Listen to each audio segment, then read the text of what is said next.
may try a segment of Skinny Pete and Friends tonight or tomorrow. We gotta write the climatic build of when Skinny Pete and Badger get kidnapped by Guitar Man and L. The message is probably gonna be coming up. I'm gonna do it in segments. So the next one they'll be on the subway. It'll be called Subway, headed to the Fulton stop.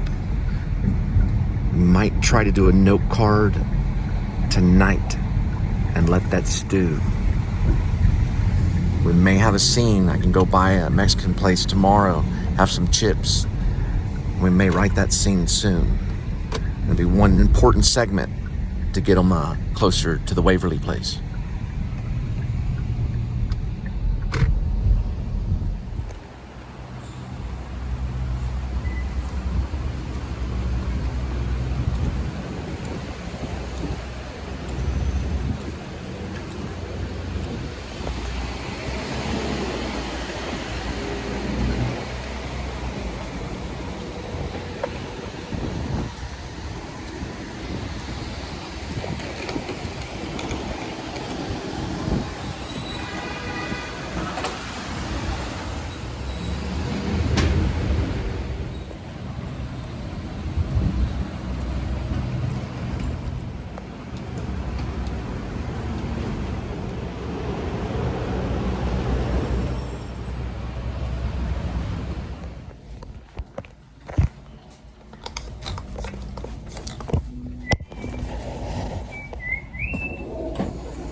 Like I picked up famous rappers. I picked up a heck of a guitar player. He is on Apple Music. His name is Hugo Hess. A Liar's Remorse is the song that he's selling. It's called A Liar's Remorse. Check it out. I'm about to listen to it in just a minute. He's a cool dude. He's traveling. He's got his guitar. He's taking a Yamaha with him. But anyway, he's a big Elliott Smith fan, and so am I. So we got to talk about Elliott Smith. All right, we'll see y'all later. To go take care of Edmund. Y'all have a good night, good luck, and Godspeed.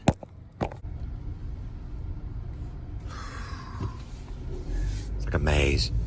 My stepdad, Earl Maynard Reeves, he helped build some of this stuff when he was at TCU. He was a TCU football player. He was I think it was a tight end. Also a bodybuilder. But he worked in construction for a little bit when he was in college before he became a school teacher. And David Lynch fan. He's one of the biggest David Lynch fans I know.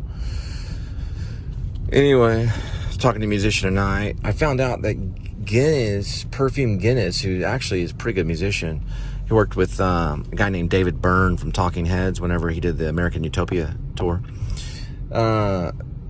Perfume Guinness, his stepdad actually produced his music. It's a true story. I don't know what his stepdad did, though. But my stepdad was, TCU football player. He jogged around nonstop all the time. Dang it, missed that one, too.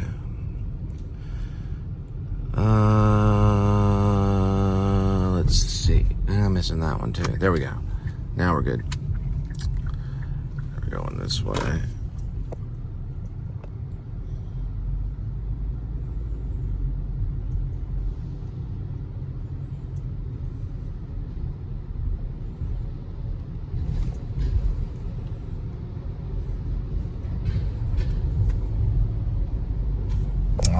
people.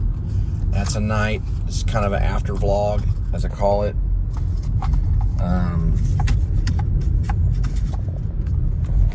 All the way out to Rockwall, back to DFW. We'll start off Love Field, made out to Rockwall, and then out to DFW.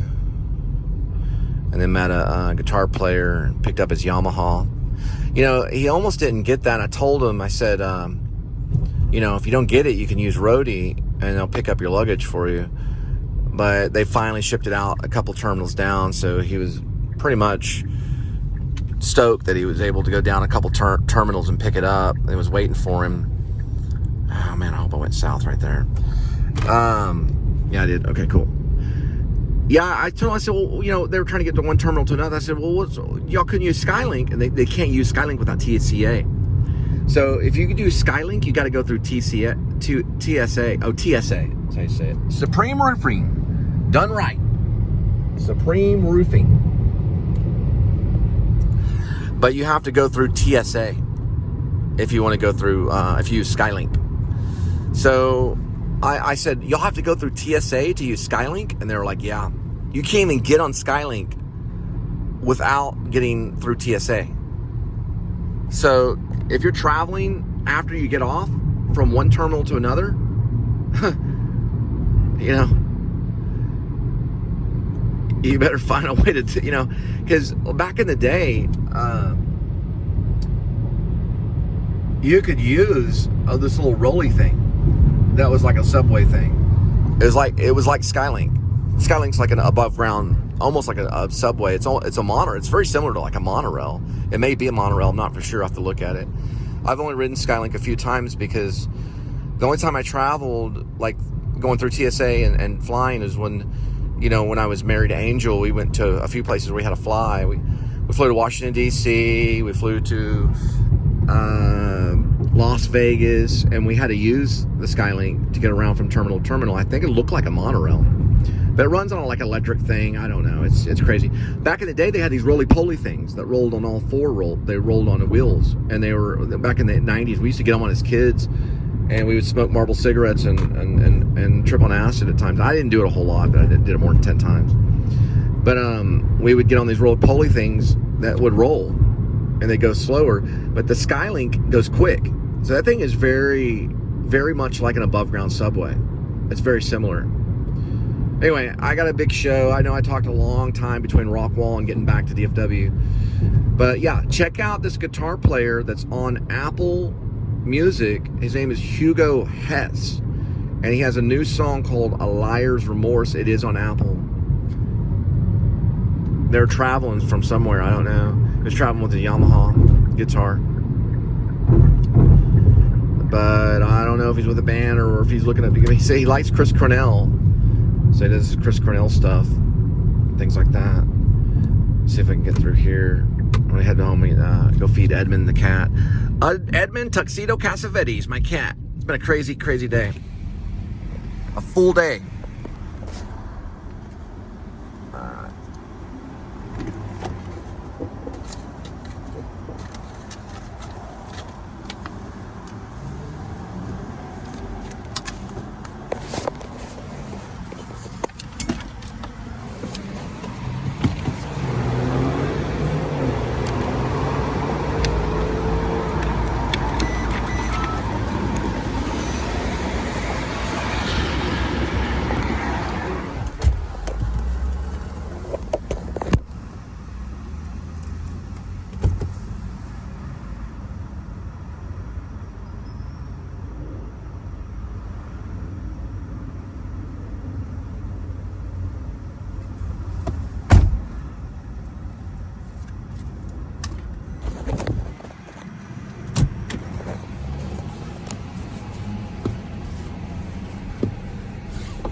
Remove your mask.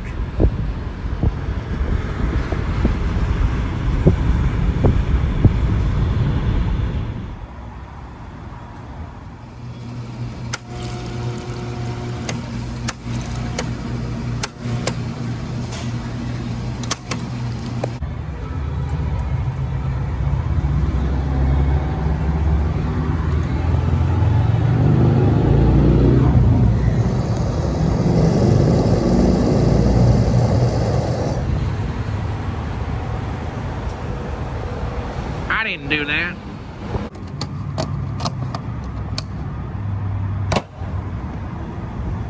All right, so what I always say about Elliott Smith fans, because you run across them, the major problem with being an Elliott Smith fan, is Elliott Smith had a certain type of voice, but he was never holding back. He was fully singing. The problem is that he smoked cigarettes and he kind of messed around with his Ritalin. Because when he was found dead in Echo Park with 2 stab wounds to his heart, the only thing that was in his system was Ritalin. There was no heroin in his system, nor was there coke. He was not abusing heroin or coke when he died. He was only taking his Ritalin. But he was weak and he smoked cigarettes. Okay, he smoked real cigarettes. So when he was pushing through into singing, he pushed through fully. He was fully singing, but he was getting past that cigarette voice. So when he was doing fond farewell to a friend, he wasn't doing that. He was singing it, you know. It's a fond farewell to a friend. The only problem is that he was trying to push through his sickness. And that's what you were hearing in his voice. It's a beautiful sound. He was pushing through, you know, his problems. You know, a lot of singers do it. So he wasn't holding back vocally. You know, he couldn't be Axl Rose. You know, he wasn't trying to be Axl Rose. And Axl Rose never held back. He was operatic, pretty much. I don't think that's what Elliott Smith was shooting for, but he never held back as a singer. He had a full voice. And he'd also triple layer his vocals. And if you listen to some of his stuff like Little One, the song Little One, he's got his chorus, which is him singing on top of his own voice. He did that a lot to strengthen his voice as a singer. You're not going to find singers like Axl Rose, and you're not going to find singers like David Bowie. But Elliott Smith was a smart vocalist, and he was a great lyric writer. So he was one of our greatest lyricists, other than freaking John Lennon or, you know, any of them. Bob Dylan, he was right there with Bob Dylan, totally, and Bob Dylan would agree with me. Elliott Smith was right there as a vocal writer, but he was not operatic. But he was still pushing through fully with his voice. And so was Bob Dylan a lot of times. Bob Dylan was full on singing as much as he could. He never held back. So when people hear Elliott Smith, they're like, okay, I can hold back a little bit. No, don't ever think of songs that way. Fully sing it, fully commit to it, fully be in your body. And when you're singing it, it's a spiritual thing. And he was right there. Listen to the song Little One, if you're like Elliott Smith. And he does get, at times, just a little hint of operatic every once in a while. There's a few songs. Listen to High Times. High Times has a whole build. The whole song builds. High Times almost could have been operatic. It'd be a cool cover if David Bowie would have covered it. You know, it would have been a cool cover. But, you know, David Bowie and Elliott Smith were 2 different things, 2 different times. Although people don't realize this, but David Bowie actually, he worked with Billy Corgan. He sang on stage with Billy Corgan. A lot of people don't even realize it. David Bowie and Billy Corgan. He could have easily sang on stage with Elliott Smith. It could have easily have happened. But 2 stab wounds in the heart, you know, self-murder supposedly. No one really knows.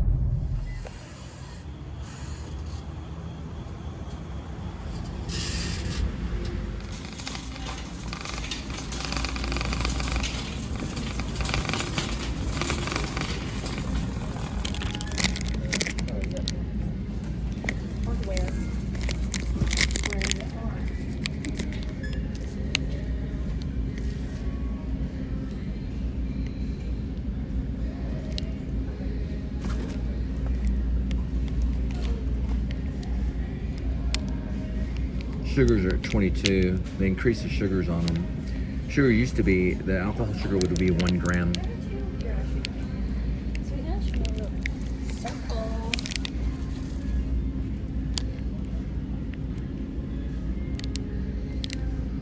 Trans fat 0. Protein's 30 grams. I was offered to play at Renfield in a college at Texas Wesleyan.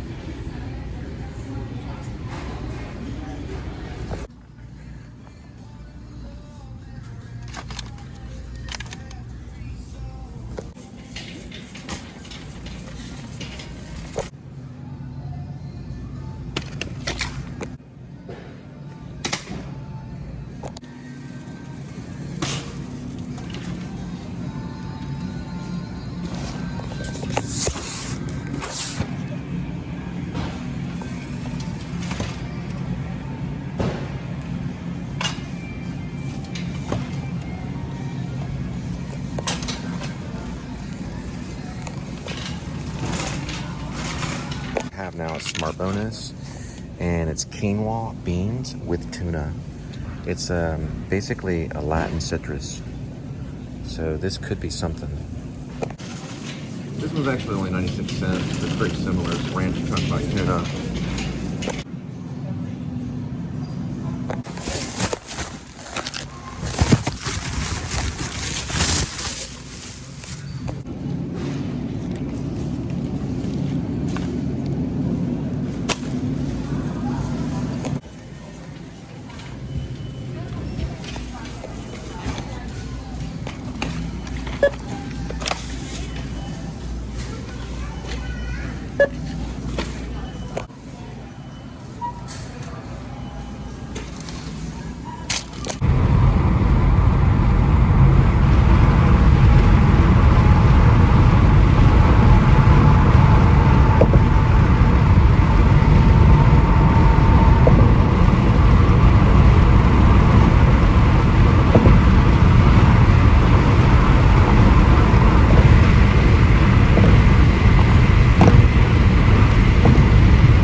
We're going to be going to St. Paul Lutheran's Church, calling it a night by filming it right here, or passing by it is what I meant to say.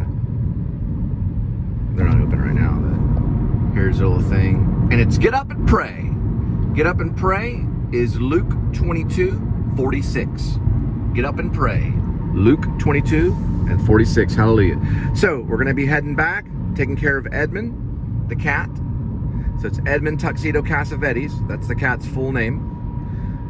I got him some cuts. It's rather than pate. He doesn't like pate, but he'll eat it. But he does like cuts. It's a little different than pate. And we'll show you that later. Good night. Good luck. Godspeed. I learned something from a younger guy, like a younger cat, Hugo. His name is Hugo Hesse. He's a guitar player. He's got a song called A Liar's Remorse. It is on Apple Music. So he told me, consider taking a break, a coffee break. It's not what he said. He told me two different things. There's a difference between a sociopath and a psychopath. A psychopath has chemical imbalance in their brain. That's what makes them a psychopath. A sociopath is crazy because of how they perceive society and how they go through society. It has nothing to do with the chemicals in their brain. Meaning they're perfectly balanced, but they're still a sociopath. A good movie to watch to understand the difference between a psychopath and a sociopath is Girl Interrupted with Winona Ryder and Angela Jolie. A perfect example of a sociopath and obsessive compulsive disorder, which are two different things. One's chemical, one's perception. There he is. All right, kitty. We did get you cat food. Okay, Edmund Tuxedo Cassavetes. All right. I used to use this a whole lot. You keep water in it. It's really good for rideshare and things like that. The only problem is that it takes up a lot of space in the trunk, so we're gonna retire it for a little bit. But it's also good for camping, keeping cool water, cool drinks like sodas and things like that. And then we got, there he is. All right. So this show will have Linda in it. Skinny Pete's just gonna have to hold But I am gonna get him a note card.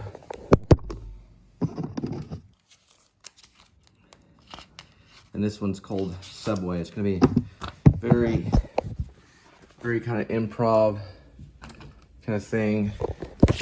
The next big scene, we usually write it in a, what are you doing? We usually write it in a, oh gosh, in a Mexican food restaurant. Okay. It's called Subway. And it's gonna be Skinny Pete, Badger,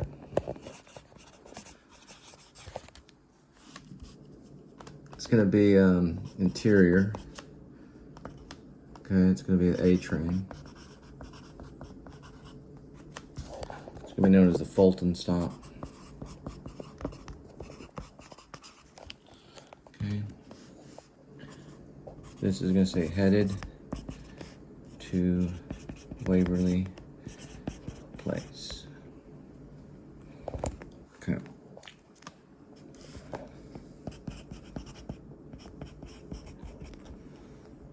Okay. Waverly Place is what the guitar man calls it sometimes. Eventually down the line, he'll call it the Waverly Place. That was done by the Spiritus Mundi. That's the next scene. If I get any dialogue ideas, it'll go on the back.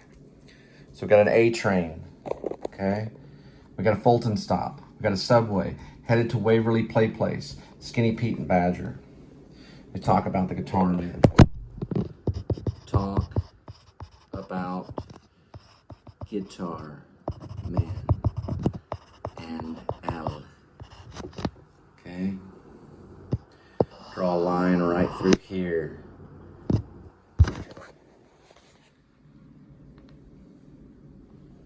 Okay. Money. Money, baby, money.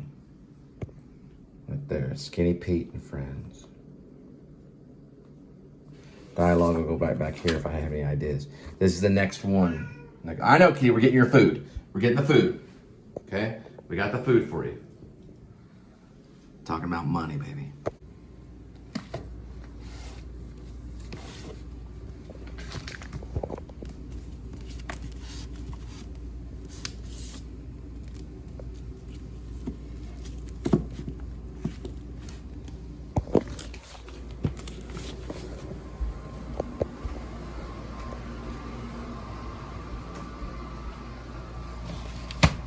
Do a little bit of reading tonight. Good night.